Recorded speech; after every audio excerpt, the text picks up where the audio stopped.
right? Or some people, because we already know most of us were already here.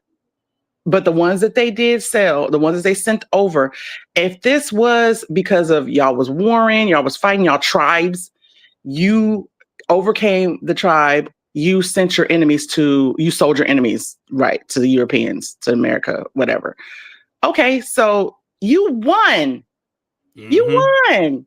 And Why are you still like a third world country? Why didn't you capitalize on your win? Why are you not doing better? Why do you got to keep bringing your ass over here? How does it make sense that the people you beat, right?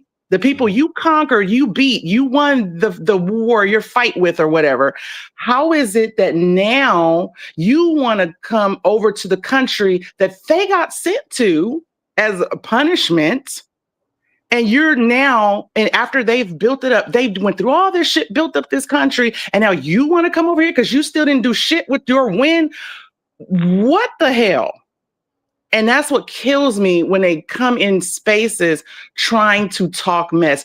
Everything they do is always it is always like, God, what's the word I'm thinking for? You know what I'm talking about, but a deflection. They always pushing their stuff. That whole talking about we're trying to look white, the whole thing talking about, I just saw recently how they're trying to say the Black women are using the cream now. It's like, no, you guys are the owners of cake soap. Y'all the ones that's always using that stuff, trying to lighten yourself. I'm light-skinned, but shoot, growing up, I in high school, I remember having acne and then using, because I had a Jerry curl.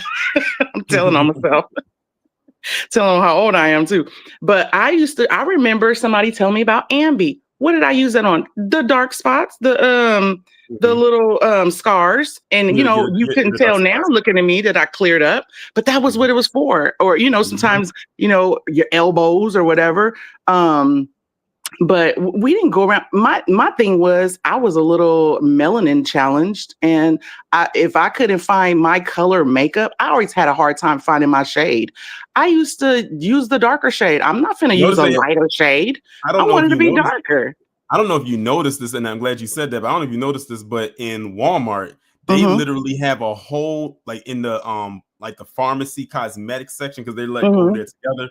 They literally have a section over there called the ebony section, like the ebony or the mahogany. The ebony section. So basically, they have for those of y'all who never picked up on that, because you probably just went over there, and if you got something out of Walmart, you just grabbed it and went.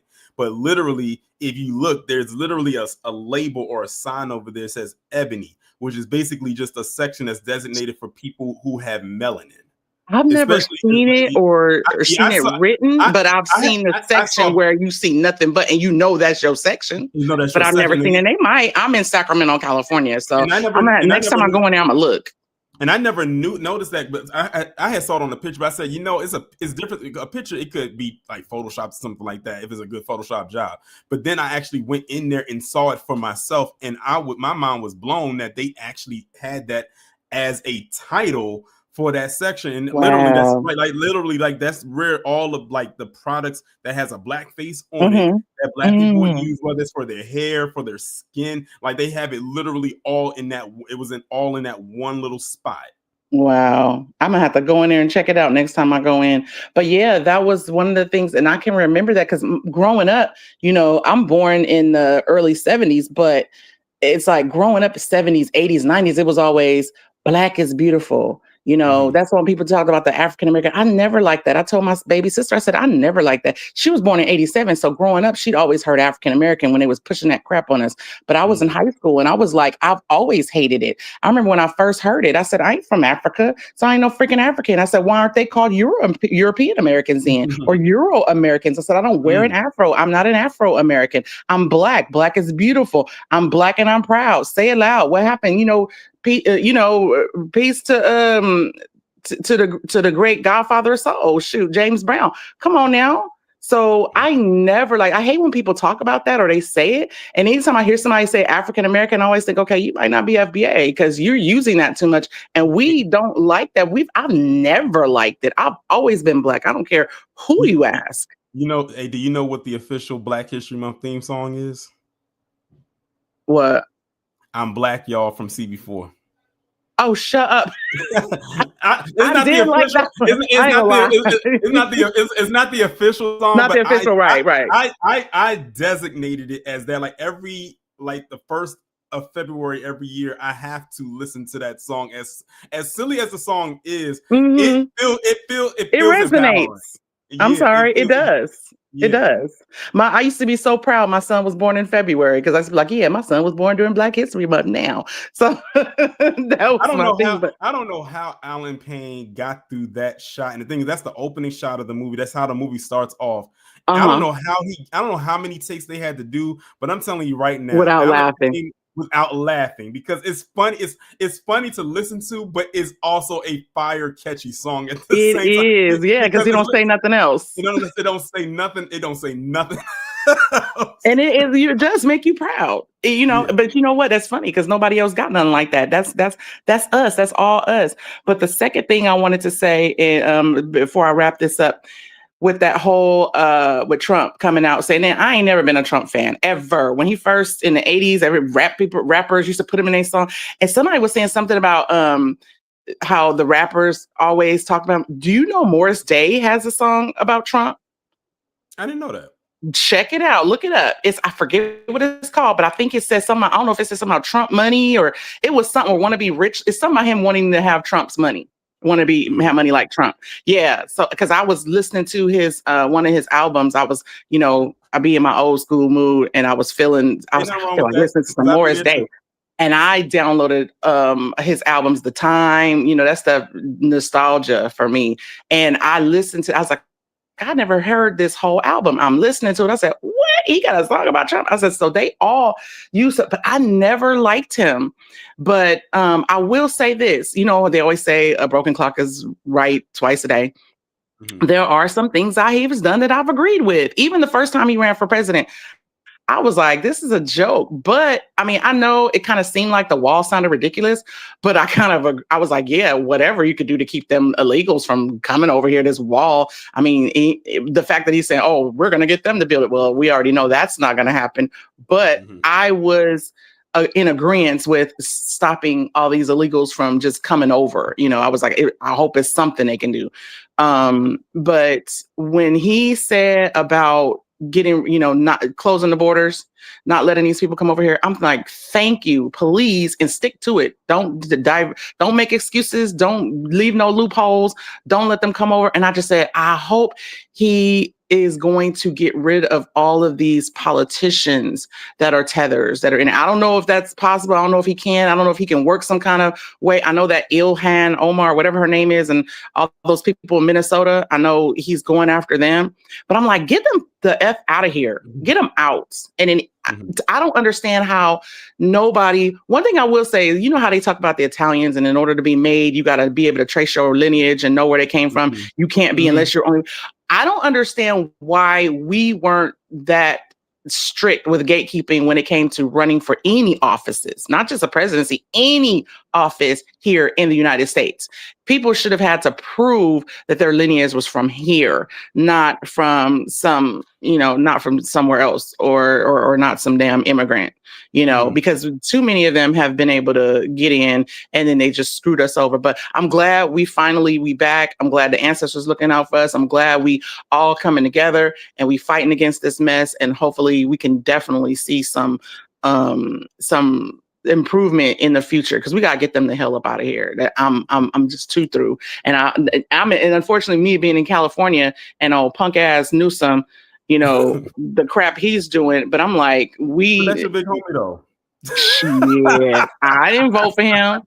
Hell to the no. I used to go walking, and on one of my my routes that I would go walking, this guy, he has this big old he has all these posters on his fence, and I'm quite sure he's probably a WS. I don't know, but the fact that I know he's obviously Republican, hardcore Republican, but the posters I saw would be so funny. It was one where he got Newsom in a jackass, and then I think he said he calls Newsom a jackass, and he got this picture of this big donkey and this big donkey ass. Well, the donkey, the donkey is the Democrat mascot. So I mean, Right. But the way he put, I can't remember. I thought I took a picture of it. I can't find it, but it was so funny because they got Newsom's face right next to the donkey's booty.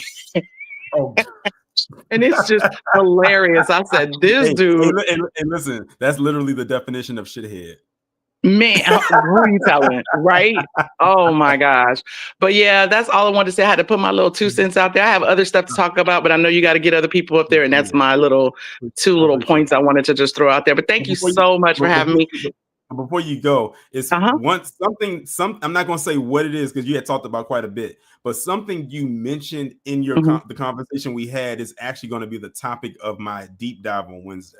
I'm not going to say what it is. I'm just putting it out there so you can, it'll bring you back and you're like, oh wow, like yeah, like I had said when you mentioned that, I said, wow, was she in the room when I recorded this?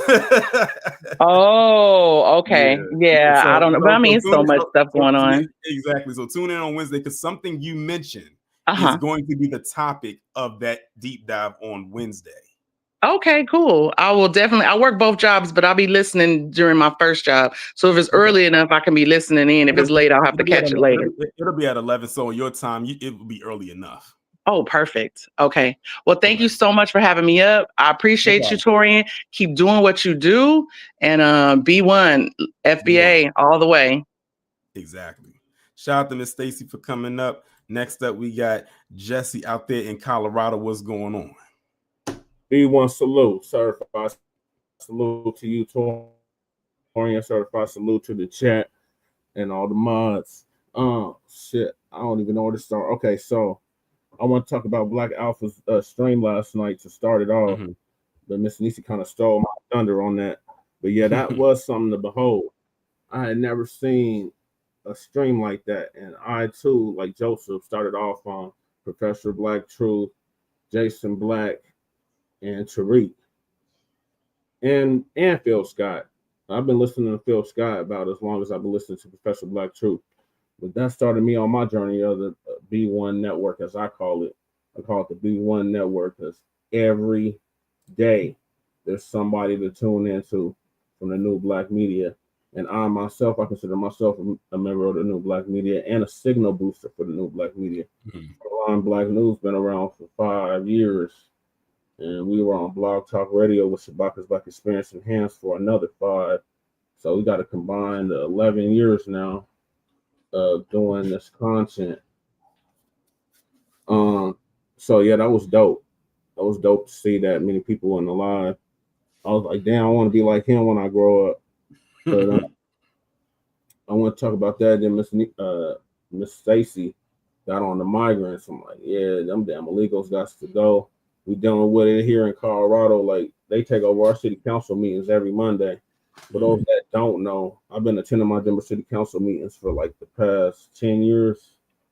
I ran for office 3 times, city council at large, mayor, and Carl State House District of Representatives for my district, District 8.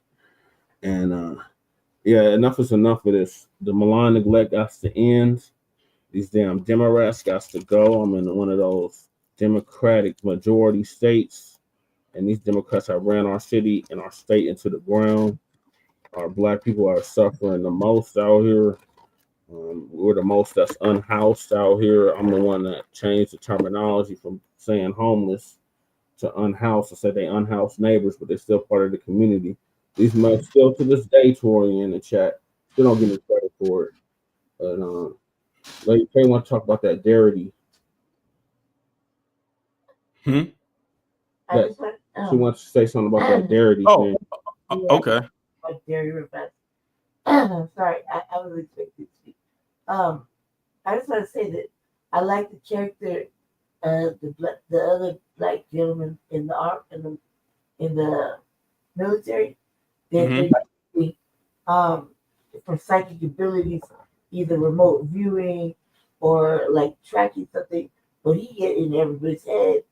You know, he literally gets in their head, but he's also tracking, you know, whatever the white man wants to do to unleash it, right? But that brother right there, him and the major, they go off of each other. pick it up each other. And I like that because I like how the show, the black characters having more range with this particular dairy thing. Yeah, I agree. I definitely agree because, like I said, one thing I don't like when it comes to certain shows is that when they don't give the black characters enough depth, but it's a lot of layers to all the black characters on this show. Like they're not one note, which I love, which means they're being written correctly. Yep, the children, the little girl's father, the husband, wife. He always trying to tell the major's wife, simmer that activity down. But she can't help herself. Yep. Listen, that part when that part when they was in the woods, I said, "Have you seen your husband? That man, you can tell that man is abusive, and you out there trying to say, I want to bring you back to my house, lady. Is you crazy? Yeah. In 1962, right? She don't care. She don't threaten the police and everything. I'll have them come up here. I'll have all the movement up here. Just let me see that man.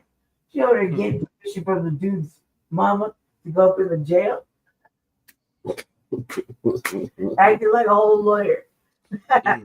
That's good. I like her range. I like everything about her. I like the children too. They all the two only black children that are there. They have a different range, and they're scared too. The two of them are bonding. Yeah. And that's good. I like it. I like that. I love it. Scared the hell out of me. Go ahead. I'm done. All right. So I just want to say thank you for having us on, Tori. And I found out about your channel through Brother Rob, Black Light Revelation. Shout out to him. Yeah. We're going to continue to build this B1 network. Like you mentioned, Black Alpha, Afro Elite. Who else? Vicky Dillard. Well, we're in Colorado, so the only ones that's out here is me, Vicky Dillard, and maybe Theo Wilson. He's with the African Diaspora Network. And Kukizi, our brother Kukizi, he's out here as well. There ain't too many of us that's B1 codified out here, so we got our own little network out here, and then we link up with y'all across the nation. So we got a whole nationwide network of B1 codified individuals that are content creators. So it's a beautiful thing. So we need to keep this up, keep building and growing on this momentum. And make sure y'all check out the Frontline Black News. We'll be going on later on. Most definitely. I appreciate you and your lady for coming up. Thank you. Thanks.